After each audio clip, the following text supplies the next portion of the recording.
ನಮಸ್ಕಾರ ಸ್ನೇಹಿತರೆ.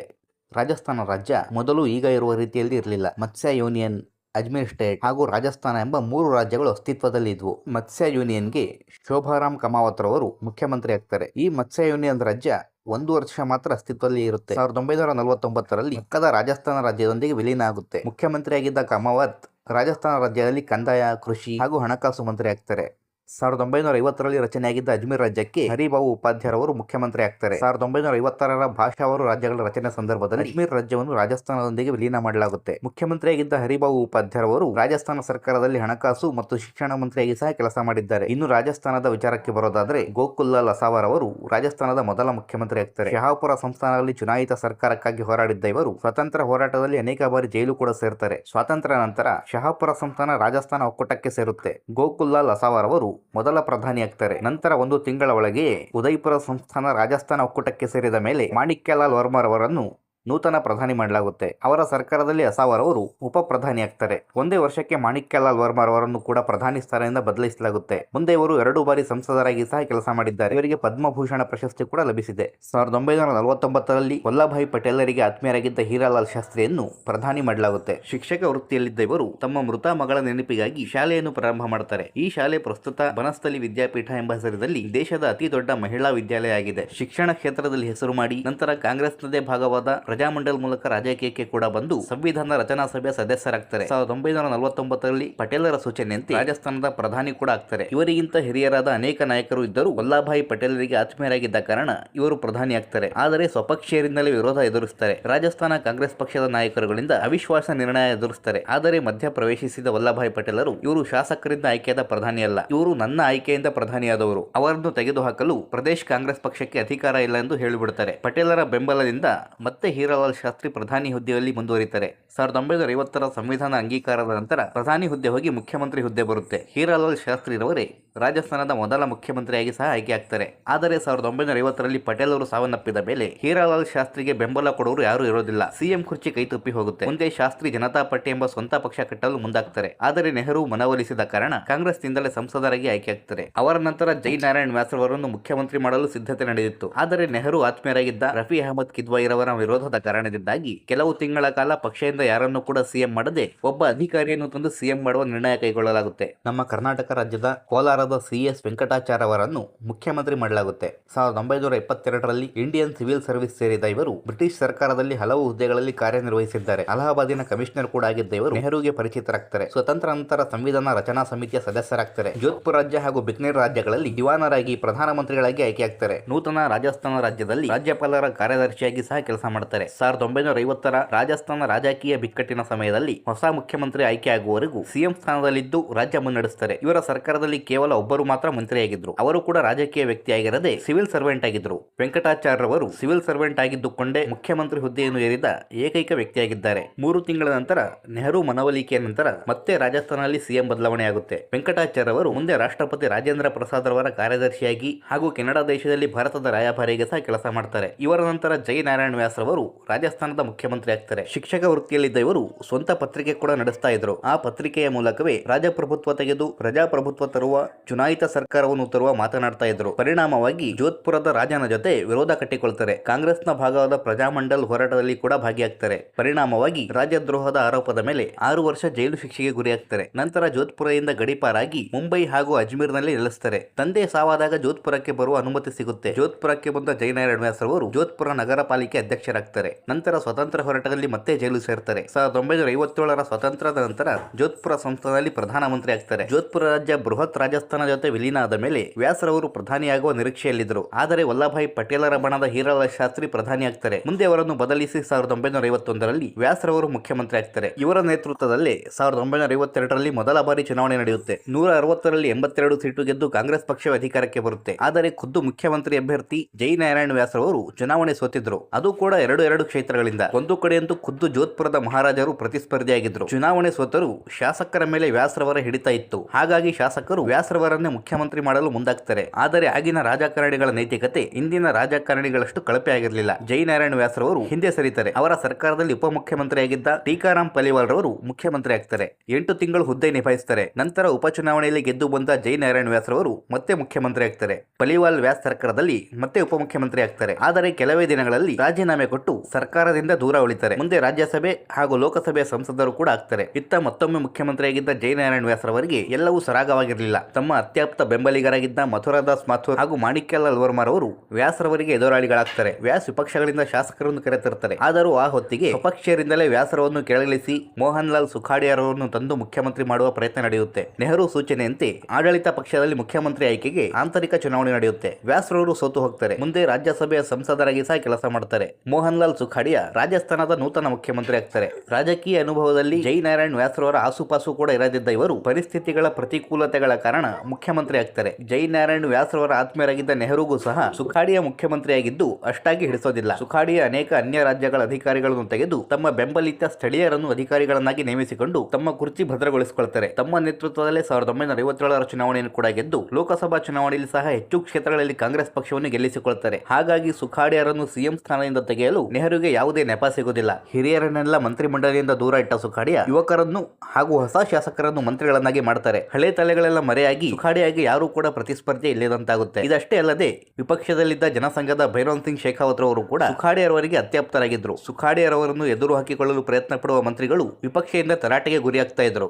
ಅವರ ಭ್ರಷ್ಟಾಚಾರ ಅನಾಚಾರಗಳ ಫೈಲ್ ವಿಪಕ್ಷ ಸೇರ್ತಾ ಇತ್ತು. ಖುದ್ದು ಮುಖ್ಯಮಂತ್ರಿ ಸುಖಾಡಿಯಾ ಆ ಫೈಲನ್ನು ವಿಪಕ್ಷಕ್ಕೆ ತಲುಪಿಸ್ತಾ ಇದ್ರು ಅಂತ ಕೂಡ ಹೇಳಲಾಗುತ್ತೆ. 1962ರ ಚುನಾವಣೆ ಹೊತ್ತಿಗೆ ರಾಜಗೋಪಾಲ್ಚಾರಿ ಸ್ಥಾಪಿಸಿದ್ದ ಸ್ವತಂತ್ರ ಪಾರ್ಟಿ ರಾಜಸ್ಥಾನದಲ್ಲಿ ಬೆಳೆಯೋದಕ್ಕೆ ಶುರುವಾಗಿತ್ತು. ಅನೇಕ ರಾಜ ಕುಟುಂಬಗಳು ಸ್ವತಂತ್ರ ಪಕ್ಷಕ್ಕೆ ಬೆಂಬಲಿಸುತ್ತವೆ. ಮುಖ್ಯಮಂತ್ರಿ ಸುಖಾಡಿಯಾ ಜೈಪುರದ ಮಹಾರಾಣಿ ಗಾಯತ್ರಿ ದೇವಿಯನ್ನು ಕಾಂಗ್ರೆಸ್ಸಿಗೆ ಕರೆತರಲು ಪ್ರಯತ್ನಿಸುತ್ತಾರೆ. ಆದರೆ ಅವರು ಕೂಡ ಸ್ವತಂತ್ರ ಪಕ್ಷ ಸೇರಿ ಜೈಪುರದ ಚುನಾವಣೆಯಲ್ಲಿ 1.5 ಲಕ್ಷ ಮತಗಳ ಅಂತರದಿಂದ ಗೆದ್ದು ಲೋಕಸಭೆಗೆ ಆಯ್ಕೆಯಾಗ್ತಾರೆ. ಈ ಗೆಲುವು ಆ ಸಮಯದಲ್ಲಿ ಅತಿ ದೊಡ್ಡ ಗೆಲುವಾಗಿತ್ತು. ರಾಣಿಯ ಸ್ವತಂತ್ರ ಪಾರ್ಟಿ ಸೇರ್ಪಡೆ ನಂತರ ರಜಪೂತರ ವೋಟ್ ಬ್ಯಾಂಕ್ ಕೂಡ ಸ್ವತಂತ್ರ ಪಾರ್ಟಿಯತ್ತ ಶಿಫ್ಟ್ ಆಗುತ್ತೆ. ಪರಿಣಾಮವಾಗಿ 1962ರ ಚುನಾವಣೆಯಲ್ಲಿ ಕಾಂಗ್ರೆಸ್ ಬಹುಮತಕ್ಕೆ ಬೇಕಾದಷ್ಟು ಮಾತ್ರ ಸೀಟು ಗೆಲ್ಲುತ್ತೆ. ಒಂದು ಹೆಚ್ಚು ಆಗಲ್ಲ, ಒಂದು ಕಡಿಮೆನೂ ಆಗಲ್ಲ. ಸರ್ಕಾರವೇನು ಉಳಿಯುತ್ತೆ. ಸುಖಾಡಿಯಾ ಮುಖ್ಯಮಂತ್ರಿಯಾಗಿ ಮುಂದುವರಿತಾರೆ. ಆದರೆ ಹೊಸ ಎದುರಾಳಿ ಆತಂಕ ಇದ್ದೇ ಇತ್ತು. ಅದು ನಿಜ ಕೂಡ ಆಗುತ್ತೆ. 1962ರ ಚುನಾವಣೆ ಹೊತ್ತಿಗೆ ರಾಜಸ್ಥಾನದ ವಿಧಾನಸಭಾ ಕ್ಷೇತ್ರಗಳ ಸಂಖ್ಯೆ ಕೂಡ ಹೆಚ್ಚಾಗುತ್ತೆ. 176ರಿಂದ 184ಕ್ಕೆ ಏರಿಸಲಾಗುತ್ತೆ. ಅಲ್ಲಿಗೆ ಬಹುಮತಕ್ಕೆ 93 ಕ್ಷೇತ್ರ ಗೆಲ್ಲುವ ಅವಶ್ಯಕತೆ ಇತ್ತು. ಆದರೆ ಕಾಂಗ್ರೆಸ್ ಕೇವಲ 89 ಸೀಟು ಗೆಲ್ಲುತ್ತೆ. ಸ್ವತಂತ್ರ ಪಕ್ಷದ ನೇತೃತ್ವದಲ್ಲಿ ಜನಸಂಘ,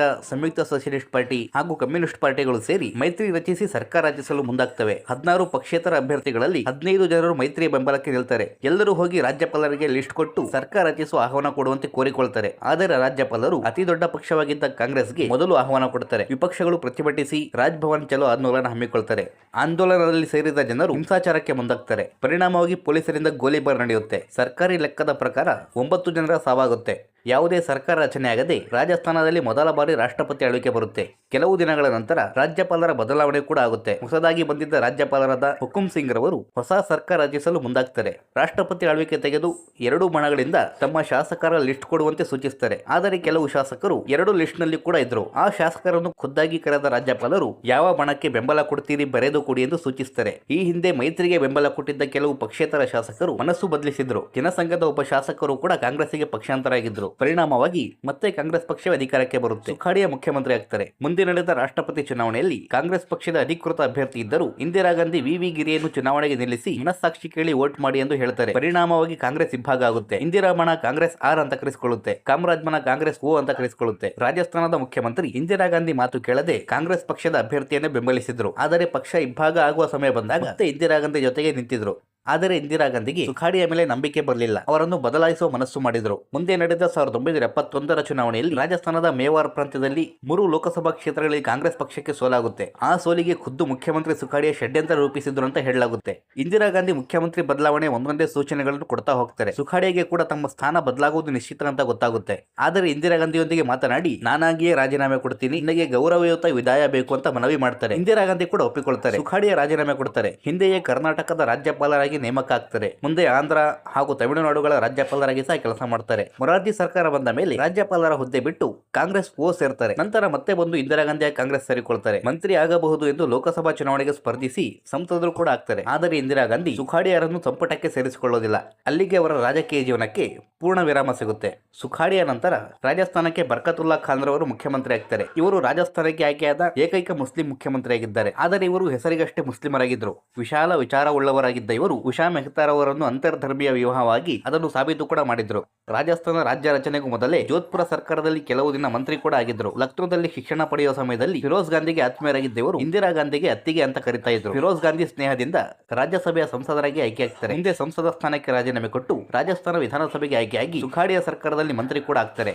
ಈ ಹಿಂದೆ ಹೇಳಿದಂತೆ ರಾಷ್ಟ್ರಪತಿ ಚುನಾವಣೆ ಸಮಯದಲ್ಲಿ ಇಂದಿರಾ ಗಾಂಧಿ ಸೂಚನೆಯಂತೆ ಮನಸ್ಸಾಕ್ಷಿ ಕೇಳಿ ವೋಟ್ ಮಾಡಿ ಎಂದು ಹೇಳಿದ ಸಂದರ್ಭ ಮುಖ್ಯಮಂತ್ರಿ ಸಮೇತ ಎಲ್ಲಾ ಶಾಸಕರು ಇಂದಿರಾ ಗಾಂಧಿ ವಿರುದ್ಧ ಇದ್ರೆ ಇಂದಿರಾ ಗಾಂಧಿ ಜೊತೆ ನಿಂತಿದ್ದ 4 ಶಾಸಕರಲ್ಲಿ ಬರ್ಕತುಲ್ಲಾ ಕೂಡ ಒಬ್ಬರು. ಪರಿಣಾಮವಾಗಿ ಸುಖಾಡಿಯ ರಾಜೀನಾಮೆ ನಂತರ ಲಂಡನ್ಗೆ ವಿಮಾನದಲ್ಲಿ ತೆರಳುತ್ತಿದ್ದ ಬರ್ಕತುಲ್ಲಾಗೆ ಇಂದಿರಾ ಗಾಂಧಿ ಕಡೆಯಿಂದ ಕರೆ ಹೋಗುತ್ತೆ. ಬಂದು ಪ್ರಮಾಣ ವಚನ ತೆಗೆದುಕೊಳ್ಳುವಂತೆ ಸೂಚಿಸಲಾಗುತ್ತೆ. ವಾಪಸ್ಸಾದ ಬರ್ಕತುಲ್ಲಾ ರಾಜಸ್ಥಾನದ ಮುಖ್ಯಮಂತ್ರಿ ಆಗ್ತಾರೆ. ಬರ್ಕತುಲ್ಲಾ ನೇತೃತ್ವದಲ್ಲಿ 1972ರ ಚುನಾವಣೆ ನಡೆಯುತ್ತೆ. ಬೃಹತ್ ಬಹುಮತದೊಂದಿಗೆ ಕಾಂಗ್ರೆಸ್ ಮತ್ತೆ ಅಧಿಕಾರಕ್ಕೆ ಬರುತ್ತೆ. ಅಲ್ಲಿವರೆಗೂ ಜೋಧ್ಪುರದಿಂದ ಸ್ಪರ್ಧಿಸಿದ್ದ ಬರ್ಕತುಲ್ಲಾಗೆ ಸ್ವಪಕ್ಷೀಯರಿಂದಲೇ ಸೋಲಿಸುವ ಭೀತಿ ಇದ್ದಿದ್ದರಿಂದ ಕ್ಷೇತ್ರ ಮುಸ್ಲಿಂ ಬಾಹುಳ್ಯದ ತಿಜೋರಾ ಕ್ಷೇತ್ರದಿಂದ ಸ್ಪರ್ಧಿಸಲು ಸೂಚನೆ ಹೋಗುತ್ತೆ.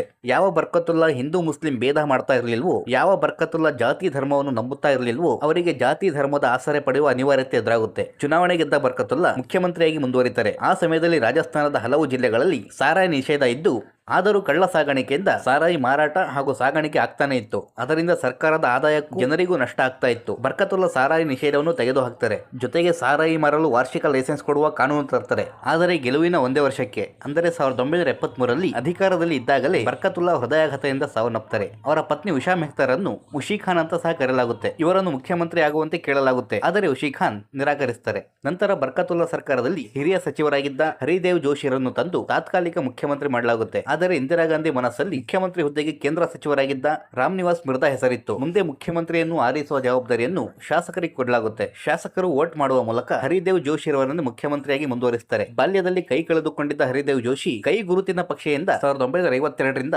ಬರೋಬ್ಬರಿ 10 ಬಾರಿ ಶಾಸಕರಾಗಿ ಆಯ್ಕೆಯಾಗಿದ್ದಾರೆ. ಸುಖಾಡಿಯ ಸರ್ಕಾರದಲ್ಲಿ ಮಂತ್ರಿಯಾಗಿದ್ದ ಇವರು ಬರ್ಕತುಲ್ಲಾ ಸರ್ಕಾರದಲ್ಲಿ ಕೂಡ ಮಂತ್ರಿಯಾಗಿ ಮುಂದುವರಿತಾರೆ. ಬರ್ಕತುಲ್ಲಾರವರ ಅಚಾನಕ್ ಸಾವಿನ ನಂತರ ಹಿರಿಯ ಸಚಿವರಾಗಿದ್ದ ಕಾರಣ ಮುಖ್ಯಮಂತ್ರಿ ಆಗ್ತಾರೆ. ತುರ್ತು ಪರಿಸ್ಥಿತಿಯ ಆ ಸಮಯದಲ್ಲಿ ಸಂಜಯ್ ಗಾಂಧಿ 5 ಸೂತ್ರದ ಕಾರ್ಯಕ್ರಮಗಳನ್ನು ನಿಷ್ಠೆಯಿಂದ ಜಾರಿ ಮಾಡುವ ಮೂಲಕ ಗಾಂಧಿ ಕುಟುಂಬಕ್ಕೆ ಆತ್ಮೀಯರಾಗ್ತಾರೆ. ಅನೇಕ ವಿಪಕ್ಷದ ಶಾಸಕರನ್ನು ಪಕ್ಷಕ್ಕೆ ಕರೆತರ್ತಾರೆ. ಆದರೂ ಅವರ ಸರ್ಕಾರ ಉಳಿಯುವುದಿಲ್ಲ. 1977ರಲ್ಲಿ ಕೇಂದ್ರದಲ್ಲಿ ಮೊರಾರ್ಜಿ ಸರ್ಕಾರ ಬಂದ ಮೇಲೆ ರಾಜಸ್ಥಾನ ಸರ್ಕಾರವನ್ನು ಕಿತ್ತು ರಾಷ್ಟ್ರಪತಿ ಆಳ್ವಿಕೆಯನ್ನು ಹೇರ್ತಾರೆ. 1977ರ ಚುನಾವಣೆಯಲ್ಲಿ ರಾಜಸ್ಥಾನ ರಾಜ್ಯದಲ್ಲಿ ಕೂಡ ಜನತಾ ಪಕ್ಷ ಅಧಿಕಾರಕ್ಕೆ ಬರುತ್ತೆ. ಜನಸಂಘದ ಭೈರೋನ್ ಸಿಂಗ್ ಶೇಖಾವತ್ ರವರು ಮುಖ್ಯಮಂತ್ರಿ ಆಗ್ತಾರೆ. ಪೊಲೀಸ್ ಇನ್ಸ್ಪೆಕ್ಟರ್ ವೃತ್ತಿಯಲ್ಲಿದ್ದ ಇವರು ಮುಂದೆ ಆ ವೃತ್ತಿಯನ್ನು ಬಿಟ್ಟು ಕೃಷಿ ಮಾಡುವುದರ ಕಡೆ ಗಮನ ಕೊಡ್ತಾರೆ. ಅವರ ಸಹೋದರ ಜನಸಂಘದಲ್ಲಿ ಇದ್ದ ಕಾರಣ ಅವರು ಲಾಲ್ ಕೃಷ್ಣ ಅಡ್ವಾಣಿಯವರಿಗೆ ಹತ್ತಿರವಾಗಿದ್ದರು. 1952ರ ಮೊದಲ ಚುನಾವಣೆಗೆ ಸ್ಪರ್ಧಿಸುವಂತೆ ಲಾಲ್ ಕೃಷ್ಣ ಅಡ್ವಾಣಿರವರು ಭೈರೋನ್ ಸಿಂಗ್ ಶೇಖಾವತ್ ರವರ ಸಹೋದರನಿಗೆ ಕೇಳ್ತಾರೆ. ಆದರೆ ಆಗಷ್ಟೇ ಸರ್ಕಾರಿ ಕೆಲಸ ಪಡೆದಿದ್ದ ಅವರ ಸಹೋದರ ನಿರಾಕರಿಸುತ್ತಾರೆ. ಬದಲಿಗೆ ತಮ್ಮ ತಮ್ಮನಿಗೆ ಚುನಾವಣೆಗೆ ನಿಲ್ಲಿಸಲು ಹೇಳ್ತಾರೆ. ಅದರಂತೆ ಭೈರೋನ್ ಸಿಂಗ್ ಶೇಖಾವತ್ ಮೊದಲ ಬಾರಿ ಚುನಾವಣೆ ಸ್ಪರ್ಧಿಸಿ ಗೆಲ್ತಾರೆ. ಈ ಗೆಲುವು 1957, 62 ಹಾಗೂ 67ರವರೆಗೂ ಮುಂದುವರಿಯುತ್ತೆ. 1971ರ ಚುನಾವಣೆಯಲ್ಲಿ ಬಾಂಗ್ಲಾ ವಿಮೋಚನೆಯ ನಂತರ ಇಂದಿರಾ ಗಾಂಧಿ ಜನಪ್ರಿಯತೆ ಉತ್ತುಂಗದಲ್ಲಿದ್ದ ಆ ಸಮಯದಲ್ಲಿ ಸೋತು ಹೋಗ್ತಾರೆ. ಮುಂದೆ 1973ರಲ್ಲಿ ರಾಜ್ಯಸಭೆಗೆ ಆಯ್ಕೆಯಾಗ್ತಾರೆ. ತುರ್ತು ಪರಿಸ್ಥಿತಿಯಲ್ಲಿ ಜೈಲು ಕೂಡ ಸೇರ್ತಾರೆ. ತುರ್ತು ಪರಿಸ್ಥಿತಿ ನಂತರ ಜನತಾ ಪಾರ್ಟಿ ಅಧಿಕಾರಕ್ಕೆ ಬಂದ ಮೇಲೆ ರಾಜ್ಯಸಭೆಯ ಸದಸ್ಯರಾಗಿದ್ದುಕೊಂಡೇ ರಾಜಸ್ಥಾನದ ಮುಖ್ಯಮಂತ್ರಿ ಕೂಡ ಆಗ್ತಾರೆ. ಮುಂದೆ ಉಪಚುನಾವಣೆಯಲ್ಲಿ ಸ್ಪರ್ಧಿಸಿ ರಾಜಸ್ಥಾನದ ಶಾಸಕರಾಗಿ ಮುಖ್ಯಮಂತ್ರಿ ಹುದ್ದೆ ಉಳಿಸಿಕೊಳ್ತಾರೆ. ಮುಂದೆ 1980ರಲ್ಲಿ ಅಧಿಕಾರಕ್ಕೆ ಬಂದ ಇಂದಿರಾ ಗಾಂಧಿ ಮೊರಾರ್ಜಿ ಮಾಡಿದ್ದ ರೀತಿಯಲ್ಲಿ ಜನತಾ ಪಾರ್ಟಿಯ ಸರ್ಕಾರಗಳನ್ನು ರದ್ದು ಮಾಡ್ತಾರೆ. 3 ತಿಂಗಳ ರಾಷ್ಟ್ರಪತಿ ಆಳ್ವಿಕೆ ನಂತರ 1980ರಲ್ಲಿ ಹೊಸದಾಗಿ ಚುನಾವಣೆ ನಡೆದು ಮತ್ತೆ ಕಾಂಗ್ರೆಸ್ ಪಕ್ಷ ಅಧಿಕಾರಕ್ಕೆ ಬರುತ್ತೆ. ಸಂಜಯ್ ಗಾಂಧಿಗೆ ಆತ್ಮೀಯರಾಗಿದ್ದ ಮತ್ತೊಬ್ಬ ಕಾಂಗ್ರೆಸ್ ನಾಯಕ ಜಗನ್ನಾಥ್ ಪಹಾಡಿಯಾರನ್ನು ತಂದು ಮುಖ್ಯಮಂತ್ರಿ ಮಾಡಲಾಗುತ್ತೆ. ತಮ್ಮ 25ನೇ ವಯಸ್ಸಲ್ಲಿ ನೆಹರೂರನ್ನು ಭೇಟಿಯಾಗಿದ್ದ ಪಹಾಡಿಯಾ ರಾಜಕೀಯದಲ್ಲಿ ದಲಿತರ ಪ್ರಾತಿನಿಧ್ಯದ ಬಗ್ಗೆ ಮಾತನಾಡ್ತಾರೆ. ನೆಹರು ನೀವೇ ಯಾಕೆ ದಲಿತರನ್ನು ಪ್ರತಿನಿಧಿಸಬಾರದು ಅಂತ ಹೇಳಿ ಲೋಕಸಭಾ ಟಿಕೆಟ್ ಕೊಡ್ತಾರೆ. ಟಿಕೆಟ್ ಪಡೆದ ಪಹಾಡಿಯಾ 1957ರಲ್ಲಿ ಮೊದಲ ಬಾರಿ ಸಂಸದರಾಗ್ತಾರೆ. ಆದರೆ 1962ರ ಚುನಾವಣೆಯಲ್ಲಿ ಸೋಲು ಕಾಣುತ್ತಾರೆ.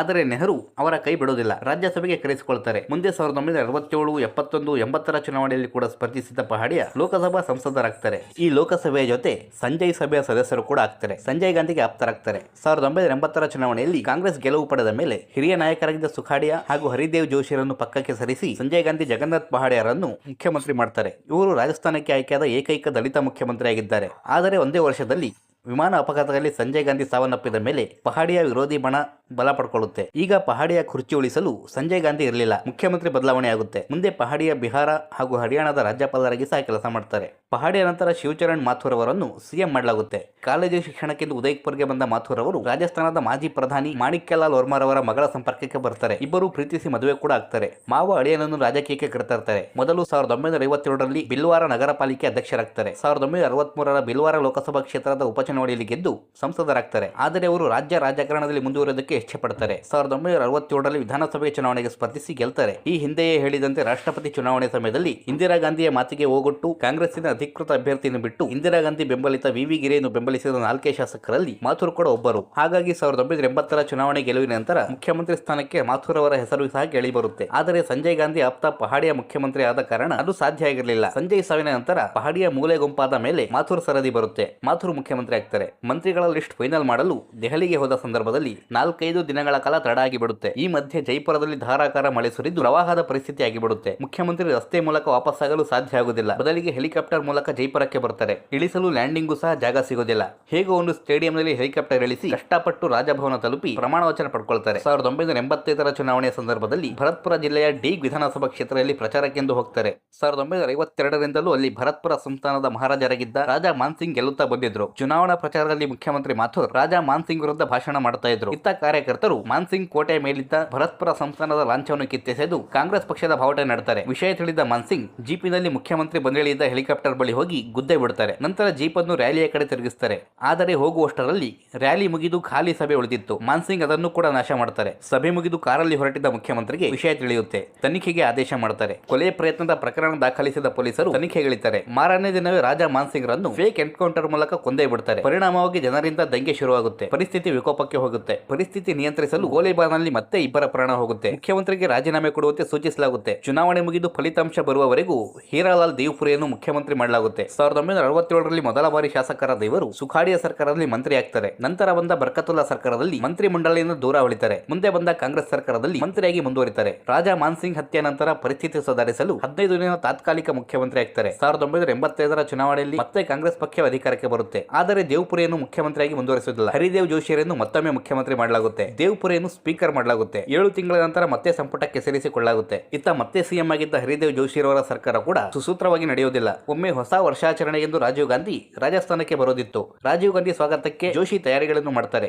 ಆದರೆ ಅವರ ಸರ್ಕಾರದಲ್ಲಿ ಮಂತ್ರಿಯಾಗಿದ್ದ ಹರಿದೇವ್ ಜೋಶಿ ವಿರೋಧಿ ಬಣದಲ್ಲಿದ್ದ ಹಾಗೂ ರಾಜೀವ್ ಗಾಂಧಿಗೆ ಆತ್ಮೀಯರಾಗಿದ್ದ ನರೇಂದ್ರ ಸಿಂಗ್ ಭಾಟಿ ಮುಖ್ಯಮಂತ್ರಿ ಬಳಿ ಬಂದು ರಾಜೀವ್ ಗಾಂಧಿ ಕುಟುಂಬದೊಂದಿಗೆ ಕಾಲ ಕಳೆಯುವುದಕ್ಕೆ ಬರ್ತಾ ಇದ್ದಾರೆ. ಅವರಿಗೆ ಔಪಚಾರಿಕತೆ ತಯಾರಿಗಳು ಇಷ್ಟ ಆಗುದಿಲ್ಲ, ನೀವು ಹೋಗಬೇಡಿ ಅಂತ ಹೇಳ್ತಾರೆ. ಜೋಶಿ ಅದನ್ನೇ ಸತ್ಯ ಅಂತ ನಂಬಿಕೊಳ್ತಾರೆ. ಆದರೆ ಖುದ್ದು ಭಾಟಿ ರಾಜೀವ್ ಗಾಂಧಿ ಸ್ವಾಗತಕ್ಕೆ ಹೋಗ್ತಾರೆ. ಪ್ರೋಟೋಕಾಲ್ ಫಾಲೋ ಆಗದ ಬಗ್ಗೆ ರಾಜೀವ್ ಗಾಂಧಿಗೆ ದೂರ್ತಾರೆ. ರಾಜೀವ್ ಗಾಂಧಿಗೆ ಜೋಶಿ ಮೇಲೆ ಬೇಸರ ಉಂಟಾಗುತ್ತೆ. ಮುಂದೆ ವಿಷಯ ತಿಳಿದ ಜೋಶಿ ಖುದ್ದು ರಾಜೀವ್ ಗಾಂಧಿ ಬಳಿ ಹೋಗಿ ಸತ್ಯ ವಿವರಿಸುತ್ತಾರೆ. ಮುಂದೆ ಮತ್ತೊಮ್ಮೆ ರಾಜೀವ್ ಗಾಂಧಿ ರಾಜಸ್ಥಾನಕ್ಕೆ ಬರುವ ಸ್ಥಿತಿ ಎದುರಾಗುತ್ತೆ. ಈ ಬಾರಿ ಖುದ್ದು ರಾಜೀವ್ ಗಾಂಧಿ ಇದು ಅನೌಪಚಾರಿಕ ಸಭೆಯಾಗಿರೋದ್ರಿಂದ ಸರ್ಕಾರದಿಂದ ಯಾವುದೇ ತಯಾರಿ ಹಾಗೂ ಖರ್ಚು ಮಾಡಬೇಡಿ ಅಂತ ಸೂಚನೆ ಕೊಟ್ಟಿರ್ತಾರೆ. ಆದರೆ ರಾಜಸ್ಥಾನಕ್ಕೆ ಬಂದ ರಾಜೀವ್ ಗಾಂಧಿಗೆ ಕಾರ್ಯಕ್ರಮದ ಸಿದ್ಧತೆಗೆ ಅನೇಕ ಅಧಿಕಾರಿಗಳ ಕಾರುಗಳು ಬಂದಿರುವುದನ್ನು ಕಂಡ ಗಾಂಧಿ ಜೋಶಿ ಮೇಲೆ ಕೋಪಿಸಿಕೊಳ್ತಾರೆ. ಸಭೆ ಮುಗಿಯುವುದರೊಳಗೆ ಜೋಶಿಯನ್ನು ಬದಲಿಸುವ ನಿರ್ಧಾರ ಮಾಡಿಕೊಳ್ತಾರೆ. ದೆಹಲಿಗೆ ವಾಪಸ್ಸಾದ ಕೆಲವೇ ದಿನಗಳಲ್ಲಿ ಜೋಶಿಗೆ ರಾಜೀನಾಮೆ ಕೊಡುವಂತೆ ಸೂಚಿಸಲಾಗುತ್ತೆ. ಹರಿದೇವ್ ಜೋಶಿ ಸ್ವಲ್ಪವೂ ವಿರೋಧಿಸದೆ ರಾಜೀನಾಮೆ ಕೊಟ್ಟು ಬಿಡ್ತಾರೆ. ಮುಂದೆ ಅಸ್ಸಾಂ ಹಾಗೂ ಮೇಘಾಲಯದ ರಾಜ್ಯಪಾಲರಾಗ್ತಾರೆ. ಶಿವಚರಣ್ ಮಾಥುರ್ ಅವರಿಗೆ ಮತ್ತೊಮ್ಮೆ ಮುಖ್ಯಮಂತ್ರಿ ಆಗುವ ಜವಾಬ್ದಾರಿ ವಹಿಸಲಾಗುತ್ತೆ. ಇವರ ನೇತೃತ್ವದಲ್ಲಿ ನಡೆದ 1985ರ ಲೋಕಸಭಾ ಚುನಾವಣೆಯಲ್ಲಿ ಕಾಂಗ್ರೆಸ್ ಪಕ್ಷ 0 ಸೀಟು ಗೆಲ್ಲುತ್ತೆ. ಮುಖ್ಯಮಂತ್ರಿ ಶಿವಚರಣ್ ಮಾಥುರ್ ಹಾಗೂ ಆಗಿನ ರಾಜ್ಯ ಕಾಂಗ್ರೆಸ್ ಅಧ್ಯಕ್ಷರಾಗಿದ್ದ ಅಶೋಕ್ ಗೆಹ್ಲೋಟ್ ರಿಂದ ರಾಜೀನಾಮೆ ಪಡೆಯಲಾಗುತ್ತೆ. ಅಸ್ಸಾಮಿನ ರಾಜ್ಯಪಾಲರಾಗಿದ್ದ ಹರಿದೇವ್ ಜೋಶಿಗೆ ಮತ್ತೆ ಬಂದು ಸಿಎಂ ಆಗುವ ಆಹ್ವಾನ ಹೋಗುತ್ತೆ. ಅದಕ್ಕಾಗಿಯೇ ಕಾಯುತ್ತಿದ್ದ ಹರಿದೇವ್ ಜೋಶಿ ಬಂದು ಪ್ರಮಾಣ ವಚನ ಪಡೆಯಲು ಮುಂದಾಗ್ತಾರೆ. ಆದರೆ ಅವರನ್ನು ತಡೆಯಲಾಗುತ್ತೆ ಹಾಗೂ ಕಾರ್ಯಕ್ರಮ ಮುಂದೂಡಲಾಗುತ್ತೆ. ಕಾರಣ ರಾಷ್ಟ್ರಪತಿಗಳು ಇನ್ನೂ ಕೂಡ ಅವರ ರಾಜ್ಯಪಾಲ ಹುದ್ದೆಯ ರಾಜೀನಾಮೆ ಪತ್ರ ಅಂಗೀಕಾರ ಮಾಡಿರಲಿಲ್ಲ. ಹೇಗೂ ಸಂಜೆ ಒಳಗೆ ರಾಜೀನಾಮೆ ಅಂಗೀಕಾರ ಮಾಡಿಸಿ ಪ್ರಮಾಣ ವಚನ ಪಡೆದ ಜೋಶಿ ಕೊನೆಯ ಬಾರಿ ಸಿಎಂ ಆಗ್ತಾರೆ. 1990ರ ಚುನಾವಣೆಯಲ್ಲಿ ಕಾಂಗ್ರೆಸ್ ಪಕ್ಷ ಸೋಲುತ್ತೆ. 85 ಸೀಟು ಗೆದ್ದ ಬಿಜೆಪಿ ಅತಿ ದೊಡ್ಡ ಪಕ್ಷ ಆಗುತ್ತೆ. ಆದರೂ ಬಹುಮತಕ್ಕೆ 101 ಸೀಟು ಬೇಕಿತ್ತು. ಕೇಂದ್ರದಲ್ಲಿ ಈಗಾಗಲೇ ಬಿಜೆಪಿ ಹಾಗೂ ಜನತಾದಳ ಮೈತ್ರಿಯ ಸರ್ಕಾರ ಇದ್ದಿದ್ದರಿಂದ ರಾಜಸ್ಥಾನದಲ್ಲೂ ಜನತಾದಳದೊಂದಿಗೆ ಮೈತ್ರಿಯಾಗುತ್ತೆ. ಬಿಜೆಪಿಯ ಭೈರೋನ್ ಸಿಂಗ್ ಶೇಖಾವತ್ ಮತ್ತೊಮ್ಮೆ ಮುಖ್ಯಮಂತ್ರಿ ಆಗ್ತಾರೆ. ಮೊಘಲರು ಹಾಗೂ ಬ್ರಿಟಿಷರ ಕಾಲದಲ್ಲಿ ಬ್ಯಾನ್ ಆಗಿದ್ದ ಸತಿ ಪದ್ಧತಿ ಭಾರತಕ್ಕೆ ಸಂವಿಧಾನ ರಚನೆ ಆದ ಮೇಲೆ ಕೂಡ ನಿಷೇಧ ಇತ್ತು. ಆದರೂ ರಾಜಸ್ಥಾನದ ರಜಪೂತರು ಕದ್ದು ಮುಚ್ಚಿ ಅದನ್ನು ಆಚರಣೆ ಮಾಡ್ತಾ ಇದ್ರು. ಸ್ವತಂತ್ರ ನಂತರವೂ ಸತಿ ಪದ್ಧತಿಯ 3 ಪ್ರಕರಣಗಳು ದಾಖಲಾಗ್ತವೆ. ಖುದ್ದು ರಜಪೂತ ಸಮುದಾಯದಿಂದ ರಾಜಕೀಯದಿಂದಲೇ ಬಂದಿದ್ದ ಶೇಖಾವತ್ ವೋಟ್ ಬ್ಯಾಂಕ್ ಕೂಡ ಲೆಕ್ಕಿಸದೆ ಆ ಅಮಾನುಷ ಪದ್ಧತಿಯನ್ನು ವಿರೋಧಿಸ್ತಾ ಇದ್ದರು. ತಮ್ಮದೇ ಸಮುದಾಯದ ವಿರೋಧ ಕಟ್ಟಿಕೊಳ್ತಾರೆ. 1990ರ ರಾಮ ರಥಯಾತ್ರೆ ಸಂದರ್ಭದಲ್ಲಿ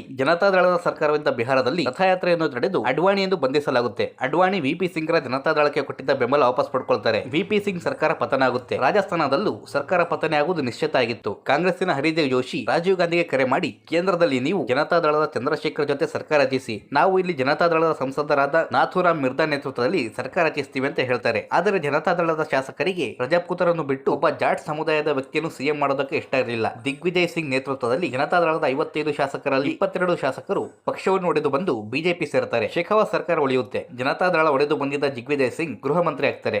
ಆದರೂ ಸರ್ಕಾರ ಸುಭದ್ರವಾಗಿ ಉಳಿಯೋದಿಲ್ಲ. 1992ರಲ್ಲಿ ಬಾಬರಿ ಮಸೀದಿ ಧ್ವಂಸದ ನಂತರ ಕೇಂದ್ರದ ಪಿ.ವಿ. ನರಸಿಂಹರಾವ್ ಸರ್ಕಾರ ಬಿಜೆಪಿ ಅಧಿಕಾರದಲ್ಲಿದ್ದ ರಾಜ್ಯಗಳ ಸರ್ಕಾರಗಳನ್ನು ಡಿಸಾಲ್ವ್ ಮಾಡುತ್ತೆ. ರಾಜಸ್ಥಾನ ಸರ್ಕಾರ ಕೂಡ ರದ್ದಾಗುತ್ತೆ. ರಾಷ್ಟ್ರಪತಿ ಆಳ್ವಿಕೆ ಹೇರಲಾಗುತ್ತೆ. 1993ರಲ್ಲಿ ನಡೆದ ಚುನಾವಣೆಯಲ್ಲಿ ಮತ್ತೆ ಅತಂತ್ರ ಫಲಿತಾಂಶ ಬರುತ್ತೆ. ಬಿಜೆಪಿ 95 ಸೀಟು ಗೆದ್ದು ಬಹುಮತಕ್ಕಿಂತ 5 ಸೀಟು ಕಮ್ಮಿ ಗೆಲ್ಲುತ್ತೆ. ಕಾಂಗ್ರೆಸ್ ಕೂಡ ಹರಿಯಾಣದ ಮುಖ್ಯಮಂತ್ರಿ ಭಜನ್ ಲಾಲ್ ಮೂಲಕ ಕುದುರೆ ವ್ಯಾಪಾರಕ್ಕೆ ಪ್ರಯತ್ನ ಪಡುತ್ತೆ. ಆದರೂ ಪರಿಸ್ಥಿತಿ ನಿಭಾಯಿಸಿದ್ದ ಭರೇಂದ್ರ ಸಿಂಗ್ ಶೇಖಾವತ್ ಪಕ್ಷೇತರರೊಂದಿಗೆ ಸೇರಿ ಸರ್ಕಾರ ರಚನೆ ಮಾಡ್ತಾರೆ. ಈ ಬಾರಿ ಪೂರ್ಣಾವಧಿಯ ಸರ್ಕಾರ ನಡೆಸ್ತಾರೆ. ಈ ಮಧ್ಯೆ ಕಾಂಗ್ರೆಸ್ ಕೂಡ ಮತ್ತೆ ಬಲಿಷ್ಠ ಆಗುತ್ತೆ. 1998ರ ಚುನಾವಣೆಯಲ್ಲಿ 153 ಸೀಟು ಗೆದ್ದು ಬೃಹತ್ ಬಹುಮತದೊಂದಿಗೆ ಅಧಿಕಾರಕ್ಕೆ ಬರುತ್ತೆ. ಅಶೋಕ್ ಗೆಹ್ಲೋಟ್ ಮುಖ್ಯಮಂತ್ರಿ ಆಗ್ತಾರೆ. ಭೈರೋನ್ ಸಿಂಗ್ ಶೇಖಾವತ್ ಮುಂದೆ 2002ರಲ್ಲಿ ಉಪರಾಷ್ಟ್ರಪತಿ ಆಗ್ತಾರೆ. 2007ರಲ್ಲಿ ರಾಷ್ಟ್ರಪತಿ ಚುನಾವಣೆಗೂ ಸ್ಪರ್ಧಿಸ್ತಾರೆ. ಆದರೆ ಪ್ರತಿಭಾ ಪಾಟೀಲ್ ವಿರುದ್ಧ ಸೋಲು ಕಾಣುತ್ತಾರೆ.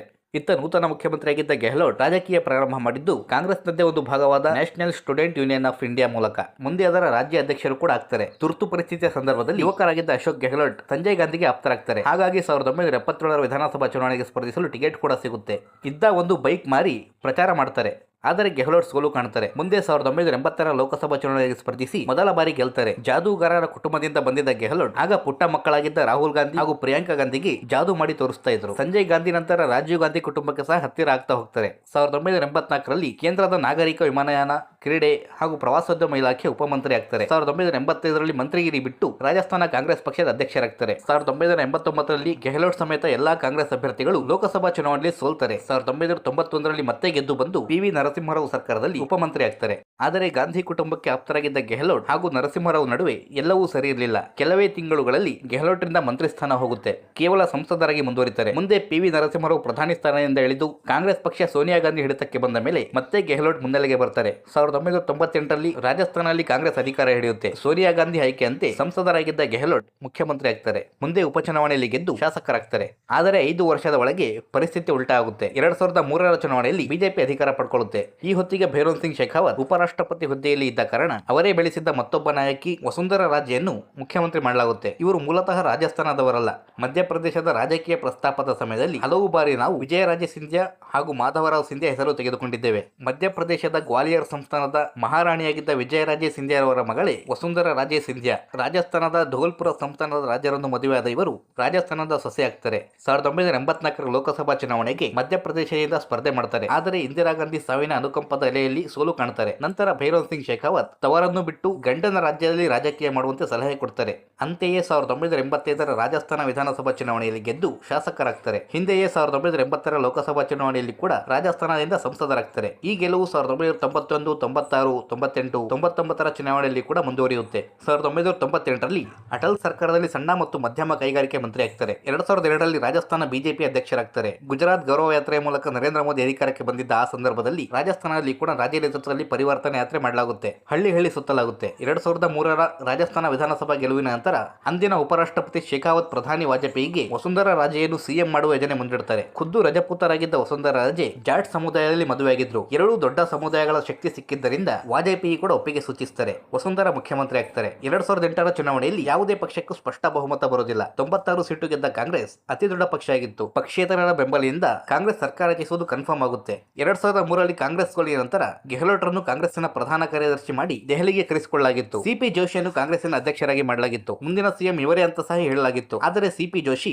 ತಮ್ಮ ಕ್ಷೇತ್ರದಲ್ಲೇ ಕೇವಲ 1 ಮತದ ಅಂತರದಿಂದ ಸೋತು ಹೋಗ್ತಾರೆ. ಸಿಎಂ ಕುರ್ಚಿ ಮತ್ತೆ ಅಶೋಕ್ ಗೆಹ್ಲೋಟ್ಗಾಗಿ ಕಾದಿತ್ತು. ಮತ್ತೆ 5 ವರ್ಷಗಳ ಕಾಲ ಗೆಹ್ಲೋಟ್ ಸಿಎಂ ಆಗ್ತಾರೆ. ವಸುಂಧರಾ ವಿಪಕ್ಷ ನಾಯಕಿ ಆಗ್ತಾರೆ. ಈ ಅವಧಿಯಲ್ಲಿ ಗೆಹ್ಲೋಟ್ ಜೈಪುರ್ ಮೆಟ್ರೋ ಯೋಜನೆಯನ್ನು ಪ್ರಾರಂಭ ಮಾಡ್ತಾರೆ. 2013ರ ಚುನಾವಣೆ ಫಲಿತಾಂಶ ಮತ್ತೆ ಬಿಜೆಪಿ ಪರವಾಗಿ ಸಿಗುತ್ತೆ. ವಸುಂಧರಾ ರಾಜೆ ಮತ್ತೆ ಸಿಎಂ ಆಗ್ತಾರೆ. ಹಿಂದೆಯೇ ಕೇಂದ್ರದಲ್ಲೂ ಬಿಜೆಪಿ ಅಧಿಕಾರ ಹಿಡಿಯುತ್ತೆ. ರಾಜ್ಯ ಬಿಜೆಪಿ ಅಧ್ಯಕ್ಷರ ಆಯ್ಕೆ ಆಯ್ಕೆ ವಿಚಾರವಾಗಿ ವಸುಂಧರಾ ರಾಜೆ ಹಾಗೂ ಅಮಿತ್ ಶಾ ನಡುವೆ ಮನಸ್ತಾಪ ಉಂಟಾಗುತ್ತೆ. ವಸುಂಧರಾ ಮೋದಿ ಹಾಗೂ ಅಮಿತ್ ಶಾ ವಿರೋಧ ಕಟ್ಟಿಕೊಳ್ತಾರೆ. ಈ ಒಳಜಗಳ 2018ರ ಚುನಾವಣೆ ಮೇಲೆ ಪರಿಣಾಮ ಬೀರುತ್ತೆ. 100 ಸೀಟು ಗೆದ್ದ ಕಾಂಗ್ರೆಸ್ ಮತ್ತೆ ಸರ್ಕಾರ ರಚನೆಗೆ ಮುಂದಾಗುತ್ತೆ. ಈ ಹೊತ್ತಿಗೆ ಕಾಂಗ್ರೆಸ್ಸಿನ ಅಧ್ಯಕ್ಷರಾಗಿದ್ದ ಸಚಿನ್ ಪೈಲಟ್ ಕೂಡ ಮುಖ್ಯಮಂತ್ರಿ ಕುರ್ಚಿಯ ರೇಸಿಗೆ ಇಳಿದಿದ್ರು. ಹೈಕಮಾಂಡ್ ನಿಂದ ಎರಡೂವರೆ ವರ್ಷಗಳ ಕಾಲ ಮುಖ್ಯಮಂತ್ರಿಗಳಾಗುವಂತೆ ಸಂಧಾನ ನಡೆಯುತ್ತೆ. ಮೊದಲ ಅವಧಿಯಲ್ಲಿ ಗೆಹ್ಲೋಟ್ ಅವರು ಮುಖ್ಯಮಂತ್ರಿ ಆಗ್ತಾರೆ, ಪೈಲಟ್ ಉಪಮುಖ್ಯಮಂತ್ರಿ ಆಗ್ತಾರೆ. ಎರಡನೇ ಅವಧಿಯಲ್ಲಿ ಪೈಲಟ್ ಅವರಿಗೆ ಸಿಎಂ ಸ್ಥಾನ ಬಿಟ್ಟು ಕೊಡಬೇಕಿತ್ತು, ಆದರೆ ಬಿಟ್ಟು ಕೊಡೋದಿಲ್ಲ. ಪೂರ್ತಿ ಅವಧಿಯಲ್ಲಿ ಒಬ್ಬರೇ ಮುಗಿಸ್ತಾರೆ. ಇವರಿಬ್ಬರ ತಿಕ್ಕಾಟದಲ್ಲಿ ಈ ಅವಧಿ ಮುಗಿಯುತ್ತೆ. 2023ರಲ್ಲಿ ಮತ್ತೊಮ್ಮೆ ಬಿಜೆಪಿ ಅಧಿಕಾರ ಪಡೆಯುತ್ತೆ. ಹೈಕಮಾಂಡ್ ನ ವಿರೋಧ ಕಟ್ಟಿಕೊಂಡಿದ್ದ ರಾಜೆಯನ್ನು ರಾಷ್ಟ್ರೀಯ ಉಪಾಧ್ಯಕ್ಷರು ಎಂಬ ನಾಮಕಾವಸ್ಥೆಯ ಪೋಸ್ಟ್ ಕೊಟ್ಟು ಆಶ್ಚರ್ಯ ಎನ್ನುವ ರೀತಿಯಲ್ಲಿ ಮೊದಲ ಬಾರಿ ಶಾಸಕರಾಗಿದ್ದ ಭಜನ್ಲಾಲ್ ಶರ್ಮರನ್ನು ಮುಖ್ಯಮಂತ್ರಿ ಮಾಡಲಾಗುತ್ತೆ. ಶಾಲೆಯ ದಿನಗಳಲ್ಲೇ ಎಬಿವಿಪಿ ಹಾಗೂ ಆರ್ಎಸ್ಎಸ್ ಮೂಲಕ ರಾಜಕೀಯ ಸೇರಿದ ಇವರು ತಮ್ಮ ಗ್ರಾಮದ ಗ್ರಾಮ ಪಂಚಾಯಿತಿ ಅಧ್ಯಕ್ಷರಾಗ್ತಾರೆ. 2003ರ ವಿಧಾನಸಭಾ ಚುನಾವಣೆಗೆ ಸ್ಪರ್ಧಿಸಿ 5ನೇ ಸ್ಥಾನ ಪಡೆದು ಠೇವಣಿ ಕಳ್ಕೊಳ್ತಾರೆ. 2014ರಲ್ಲಿ ಬಿಜೆಪಿಯ ರಾಜ್ಯ ಉಪಾಧ್ಯಕ್ಷರಾಗ್ತಾರೆ. 2017ರಲ್ಲಿ ಪ್ರಧಾನ ಕಾರ್ಯದರ್ಶಿ ಆಗ್ತಾರೆ. 2023ರಲ್ಲಿ ಮತ್ತೊಮ್ಮೆ ವಿಧಾನಸಭಾ ಚುನಾವಣೆಗೆ ಸ್ಪರ್ಧಿಸ್ತಾರೆ. ಈ ಬಾರಿ ಗೆಲ್ತಾರೆ. ಆಶ್ಚರ್ಯ ಅನ್ನುವಂತೆ ಹೈಕಮಾಂಡ್ ಆಯ್ಕೆಯಂತೆ ರಾಜಸ್ಥಾನದ ಮುಖ್ಯಮಂತ್ರಿ ಕೂಡ ಆಗ್ತಾರೆ. ಪೂರ್ಣ ರಾಜಸ್ಥಾನದ ಅಸ್ತಿತ್ವಕ್ಕೂ ಮೊದಲಿದ್ದ ಅಜ್ಮೀರ್ ರಾಜ್ಯಕ್ಕೆ ಒಬ್ಬ ಮುಖ್ಯಮಂತ್ರಿಗಳಾಗಿ ಕೆಲಸ ಮಾಡಿದ್ದಾರೆ. ಮತ್ಸ್ಯ ಯೂನಿಯನ್ ರಾಜ್ಯಕ್ಕೆ ಒಬ್ಬರು ಮುಖ್ಯಮಂತ್ರಿಯಾಗಿ ಕೆಲಸ ಮಾಡಿದ್ದಾರೆ. ಹಾಗೂ ಇದುವರೆಗೂ ರಾಜಸ್ಥಾನ ರಾಜ್ಯಕ್ಕೆ 3 ಜನರು ಪ್ರಧಾನಮಂತ್ರಿಗಳಾಗಿ ಹಾಗೂ 14 ಜನರು ಮುಖ್ಯಮಂತ್ರಿಗಳಾಗಿ ಕೆಲಸ ಮಾಡಿದ್ದಾರೆ. ಅದರಲ್ಲಿ ಕಾಂಗ್ರೆಸ್ ಪಕ್ಷದಿಂದ 11 ಜನ, ಬಿಜೆಪಿಯಿಂದ 3 ಜನ ಹಾಗೂ ಜನತಾ ಪಾರ್ಟಿಯಿಂದ ಒಬ್ಬರು ಮುಖ್ಯಮಂತ್ರಿಗಳಾಗಿ ಕೆಲಸ ಮಾಡಿದ್ದಾರೆ. ದೀರ್ಘಕಾಲ ರಾಜಸ್ಥಾನದ ಮುಖ್ಯಮಂತ್ರಿಯಾಗಿದ್ದವರು ಮೋಹನ್ ಲಾಲ್ ಸುಖಾಡಿಯರವರು ಒಟ್ಟು 16 ವರ್ಷ 194 ದಿನಗಳ ಕಾಲ ಮುಖ್ಯಮಂತ್ರಿಗಳಾಗಿ ಕೆಲಸ ಮಾಡಿದ್ದಾರೆ. ಕಡಿಮೆ ಅವಧಿಗೆ ಮುಖ್ಯಮಂತ್ರಿಯಾಗಿದ್ದವರು ಹೀರಾಲಾಲ್ ದೇವ್ಪುರೆರವರು ಕೇವಲ 15 ದಿನ ಮಾತ್ರ ಮುಖ್ಯಮಂತ್ರಿಯಾಗಿದ್ದರು. ಇನ್ನು ರಾಜಸ್ಥಾನದಲ್ಲಿ ದೀರ್ಘಕಾಲ ಆಳಿದ ಪಕ್ಷ ಅಂದ್ರೆ ಅದು ಕಾಂಗ್ರೆಸ್. ಒಟ್ಟು 51 ವರ್ಷ 327 ದಿನಗಳ ಕಾಲ ರಾಜಸ್ಥಾನವನ್ನು ಆಳಿದೆ. ಸೊ ಇದಾಗಿತ್ತು ಸ್ನೇಹಿತರೆ ರಾಜಸ್ಥಾನದ ರಾಜಕೀಯ ಇತಿಹಾಸ ಹಾಗೂ ಅಲ್ಲಿನ ಮುಖ್ಯಮಂತ್ರಿಗಳ ಬಗ್ಗೆ ತಿಳಿಸಿಕೊಡುವಂತಹ ಪ್ರಯತ್ನ. ನಮ್ಮ ವರದಿ ಇಷ್ಟ ಇದ್ರೆ ಲೈಕ್ ಮಾಡಿ, ಶೇರ್ ಮಾಡಿ ಹಾಗೂ ನಮ್ಮ ಚಾನಲ್ ಅನ್ನು ಸಬ್ಸ್ಕ್ರೈಬ್ ಮಾಡ್ಕೊಳ್ಳಿ.